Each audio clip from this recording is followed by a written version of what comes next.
fight against the mainstream, you know, all that good stuff. Hey everyone, today we're going to talk about low-rated books that I absolutely loved. All of the titles I'm going to talk about today are books I gave 5 stars, but most of the internet disagrees with me, and that's okay. It's okay. We all have our different preferences, but the reason why I'm even discussing this is because we have the amazing Readathon just around the corner in June. It's hosted by Bree from 4 Paws in a Book, the 3rd year in a row that she is hosting this, and one of the very big prompts that we have to accomplish is a low-rated book that we still think we're going to love, and I thought, I might as well provide examples of books that I've loved that most people didn't. And so all of these books are around 3.5 star ratings or lower on average. And I cannot emphasize this enough when I say that most of these books are deemed weird.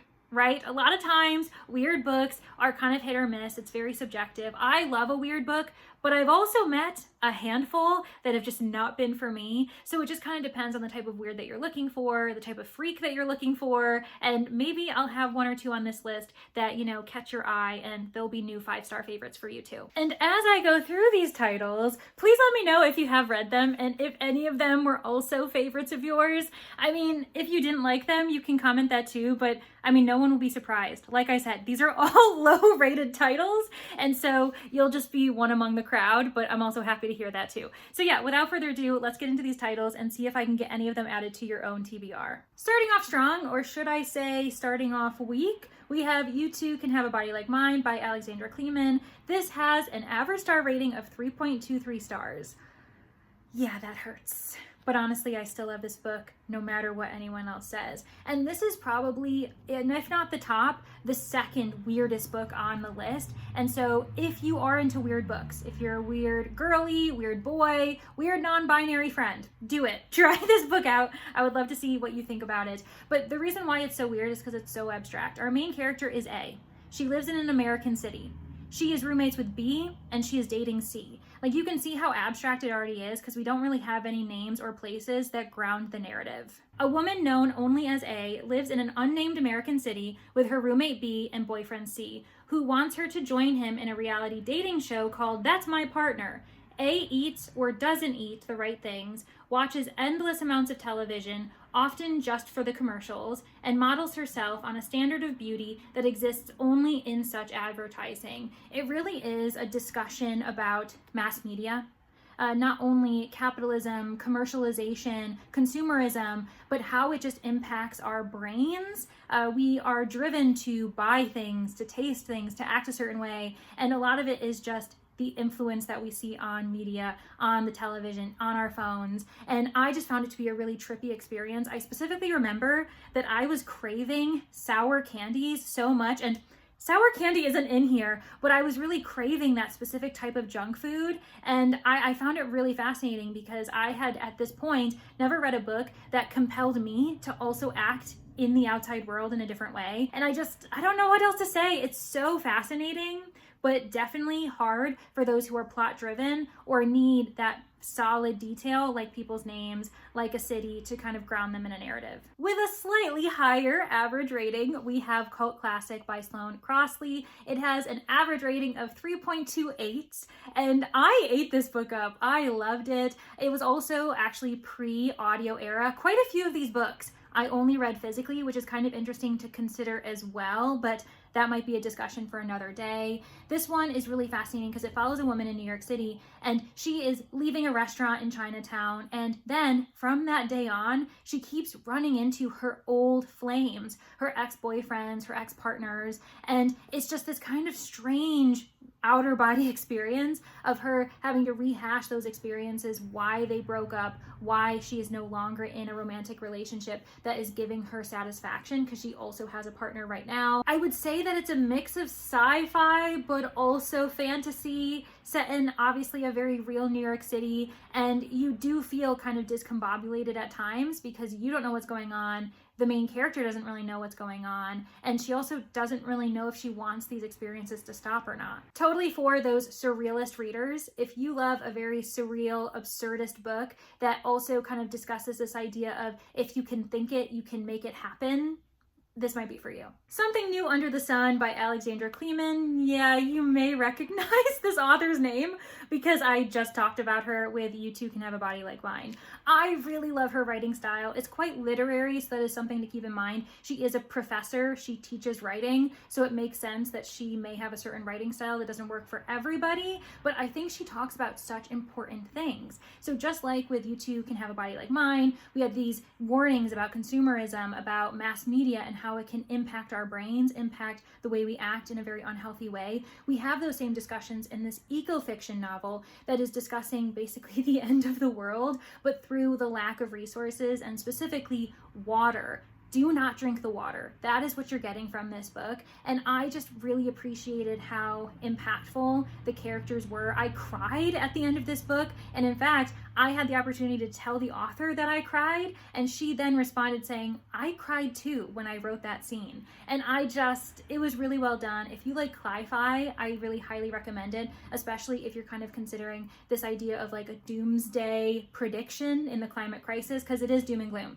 This does not have a happy ending, just so you know. Murder After Christmas by Rupert Latimer. Yes, I am recommending a Christmas mystery in May. It's fine. I still think that this would be an excellent book for you to read any time of the year. In fact, I've even reread it, so I can confirm I still love this book with all my heart, but it does have an average rating of 3.44. And I have to say that some of the criticisms on Goodreads are just kind of like, well, duh, don't you know what you're getting yourself into? Some of the complaints include that it's quite silly, it's humorous, this is very much a parody, a satire, but also a true detective fiction narrative that should be taken seriously. I think it's well plotted, but one person in particular said that there were way too many characters, so many secrets and lies, and I'm just like, you're reading a mystery. Of course, all of those elements should be checked off the list, especially a golden age detective fiction novel. I don't know if you know, but for those types of books that were written in the 20s, 30s, 40s, 50s, a lot of times the authors would provide a character list at the front of the book because that's the point. There are so many characters, you need a list to keep track of them. That's why it's hard to know what the solution is in the end. And so, yeah, I'm a little bit bitter about that one review. It's fine. I'll forget it one day, maybe. But either way, this is just such a glorious detective fiction narrative that follows a humorous family, a patriarch that everybody wants to kill, and then when he finally does, everyone's like, wait, who actually did it and why? And I find it very fun. It's also set during World War II, so you have those examples of the blackout, of people rationing and people avoiding the city, avoiding urban areas like London for safer locations to, be away from any type of bombing threats. It's really interesting to see it in the background while this entire family is coming together to celebrate Christmas. And it's so good, and it is a book that I've been meaning to reread every Christmas because I think it'll be a great staple for my December reads. Coming in with a 3.46 average rating, we have Tell the Machine Goodnight by Katie Williams. This is definitely not a book for everybody. It is sci-fi, it's a bit literary, and the only reason why I'm saying it's literary is mainly because you could kind of read it as a bunch of short stories following various characters that all kind of blend together. They all know each other, they're all connected in some way, and the main premise of this narrative is that in this futuristic society, there is a machine that can tell people what they need to do to become happy. It can be as simple as eating a spoonful of sugar or a spoonful of honey every single night, getting a dog, or something sinister like cut off your own arm, it'll be better for you, or cut out a person in your life. You shouldn't be talking to them, even if in that moment you have a good relationship with them. And so it's asking people to look in on themselves and saying, what are you willing to do to ensure your happiness? And is it all mental? Or do these tricks, do these tips actually work? I really appreciate the discussions about the human condition in here. It is a mother narrative in a way, because one of the main characters, she is trying to figure out what's going on with her son. He's dealing with his own issues, not just social stuff, but he seems to have an eating disorder as well. So that's something to keep in mind. There are hard-hitting topics. And I will say that a few people really didn't like the ending. And I'm not gonna lie, I don't remember the ending. I mean, I gave this book 5 stars, so obviously it didn't bother me much, but I can kind of understand that that might be something that Katie Williams has with every book that she publishes, because I ended up reading My Murder, another book that I really loved. It was so good. It was a sci-fi thriller involving clones and a serial killer, but that one, my biggest criticism was just that the end was really rushed. It still got maybe like a 4.5 star rating from me, but that was something to keep in mind. So I know that people who said that might actually, like, I kind of understand where they're coming from, even if at the time that I read this, I obviously didn't have an issue with the ending at all. And Katie Williams is someone that I definitely want to keep reading, and I'm looking forward to her future publications. Orion, You Came and You Took All My Marbles by Kira Henahan. It is a mouthful of a title, and the rating is a 3.46, but I still love it. This is another book on this list that I have reread. I've read this, I think, 3 times in my life, and every single time I'm reminded of how sharp and funny and just really goofy it is. It's super surreal, it's very absurdist, and it's not for people who are plot-driven. I'll tell you that right now. There is a plot, and it is really well seamed together in the end, in my opinion, but it's also very complicated, it's very messy. We are following basically the journal entries of our main character, our detective, Finley, and she isn't the most coherent. She doesn't really know what's going on because she doesn't remember anything about her past, while also being assigned to a case that involves puppets. It's a mess, but I love it so much. And it's really for those who love weird books that just kind of ask you to follow along for the ride, cross your fingers that the fog clears. It does, in my opinion, but like I said, this isn't for the faint of heart. It is for the people who like the weirdest of weird books, specifically those where the plot is something you have to sift for, but it's so funny, and I think the writing is phenomenal. With an average rating of 3.53 stars, we have The School for Good Mothers by Jessamine Chen. This is a kind of dystopian but mostly futuristic sci-fi narrative that discusses parenthood and what it means to be a parent in society. It's very much over dramatic. It is kind of a reaction to how we view parents today, specifically women, so single mothers, or women who are in, a stable household, but they still are the most judged, given the most responsibilities and the least amount of praise or appreciation for what they do. With that said, I understand why some people would be frustrated by this narrative. One, because of the ending. It's not very happy, and also because there are some really hard-hitting discussions about mothers screwing up, mothers who shouldn't be mothers, and yet they are, and putting their children in danger, and then having to attend this school and working with children in a very sci-fi way that I won't give away. But it's interesting to kind of discuss, and I think for me, I appreciate this type of motherhood story, specifically as someone who doesn't want to be a mother.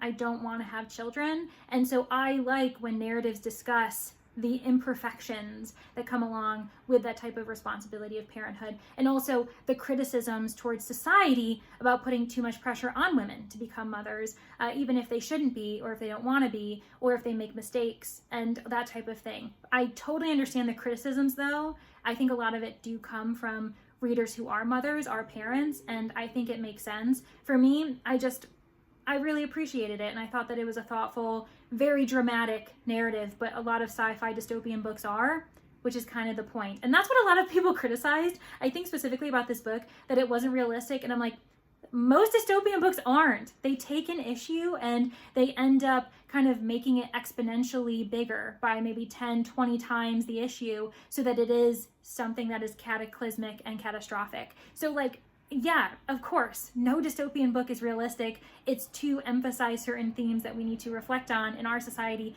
before it gets ridiculous. You know what I mean? Anna Burns, what?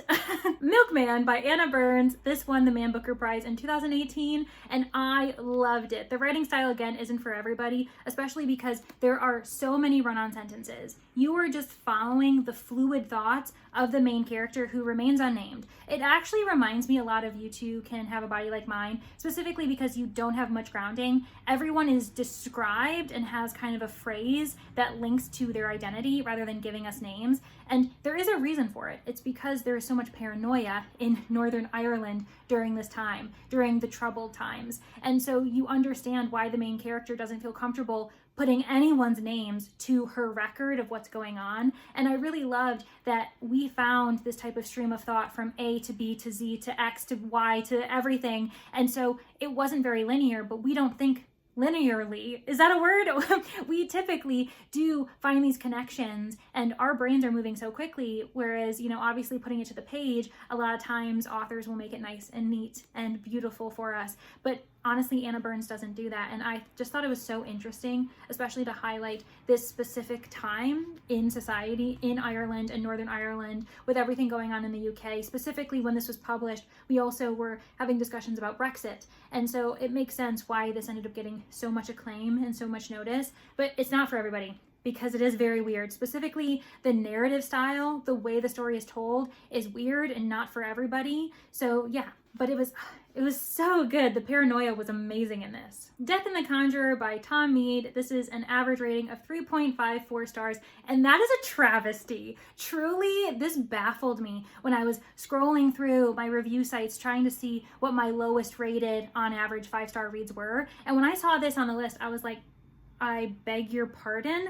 especially because most of the people I recommend this to also loved it. So that's why I'm like, this is wild to me. But you know what? It is what it is. I'll continue to love the series, and I'm already looking forward to book 4 that's coming out this summer. And I don't know, I'm kind of hoping that I might be able to make a trip to New York City to meet the author in person because he's visiting.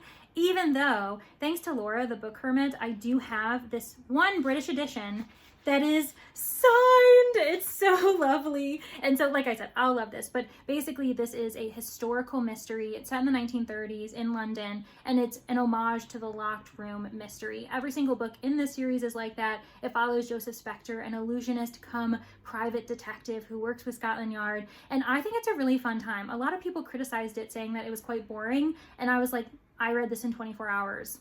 There's a discrepancy here. So I don't know, take that with a grain of salt, but if you're looking for historical mysteries, then I highly recommend it because it's super fun and very, very fast. A very easy read in my opinion. Grave Expectations by Alice Bell, 3.55 star ratings. And again, what are you all talking about? This is such a funny book. It's a paranormal mystery. And actually I've got the second book on my shelf as well called Displeasure Island. I'm hoping that Alice Bell continues to come out with this series because I will eat it up and I will just have a ball. I would argue that it fits cozy mystery, but certain cozy mystery readers won't be a fan because it's crude. There is a lot of crude humor, a lot of cursing, and there was one person who gave it 1 star specifically for that, and they DNF'd it. This video concept has actually opened my eyes to a lot of things, specifically the fact that there are so many people out there who gave a lot of these books 1 star. They DNF'd it for very personal reasons that had nothing to do with the narrative. And some people would even say, you know what, this is a book for a lot of people, just not for me, 1 star. And I'm just like, what are you doing? I have started to star rate my DNFs. Not all the time. It's actually a very rare occurrence, but when I do, it's because the book has problematic content in there. And just because I don't want to suffer through the rest of the book to make my point, I've read the scene. I've seen the inclusion of racism or sexism or whatever the case is. I don't need to read further. I do think I can just give it a 1 star and then explain my thoughts on the page. But if it's a book that I just didn't really care about, or I clearly realize early on it's not for me and there's nothing wrong with it, I'm not going to rate it. That doesn't make any sense to me. So that's wild. That is probably something that I disagree with, depending on the type of reader you are. But I think that's a wild take that you would give something a 1 star just because you were bored and you DNF'd the book. Like, that just means that it's not a book for you. It doesn't make sense to me. But it's so funny. It's hilarious. And I think the mysteries are well plotted. They're not the most amazing in the world. They're mostly fair play, and you probably will get the ending in the end. But it's for the character development. So I think this would be a book that's for character-driven readers. And that's why I think it works for the cozy mystery genre if you're someone who likes that subgenre specifically. And then finally, with an average star rating of 3.56, we have Appleseed by Matt Bell. The book that was my favorite book of the year in 2022. That's very interesting. And you know what? I stand by my 5 stars because this was so well done. It's so intricate, but I would argue it's also hard sci-fi. You are juggling 3 different timelines across centuries, if not thousands of years. And there's also some magical realism, some fantasy in one of those timelines. So it's kind of just a lot for people to grapple with. And it's also eco-fiction that does not shy away from that discussion. This is actually another one of those books that had so many 1-star ratings. And I'm telling you, most of them were people who just said they DNF'd because they were bored. And I'm like, that is crazy that you gave this a star rating simply because you're bored, not because there is problematic content in these pages. I don't know. I get that star ratings are subjective and that 1 star, 2, 3, 4, 5 all mean different things to people, but to give 1 star just because you realize this wasn't for you, I'm never going to get over that. I still think that that's actually nuts. Highly recommended for people who love Sci Fi, who specifically are into hard science fiction and really love a complex narrative that all come together in the end for the symbolism and like where humanity is going in the future. It's just so freaking good. And those are the low-rated books that are among my favorites, all 5-star reads. And you know what's actually crazy? I do have to pause and say this. Only one of them I read on audio. So that is food for thought. I feel like that might actually be an interesting factor to consider, but I don't have the brain capacity today to think of it any further than what I already have said. So anyways, I hope that 1 or 2 of these ended up being interesting for you, whether you pick them up during the Amazing Readathon or you stumble upon this video and you're just looking for a challenge and maybe a low-rated book that can be your new favorite. Fight against the mainstream, you know, all that good stuff. And on that note, for anyone who's still here who wants to prove that you've gotten to the end but you don't really feel like commenting anything, how about, in honor of something new under the sun, give me a fire emoji? Come on, we gotta hype up these very underrated books. They deserve it. They deserve some love. Thank you all so much. Thank you to my Manor guests. And if you're looking for another recommendation video, I will have it right here. Okay, see you guys later. Bye.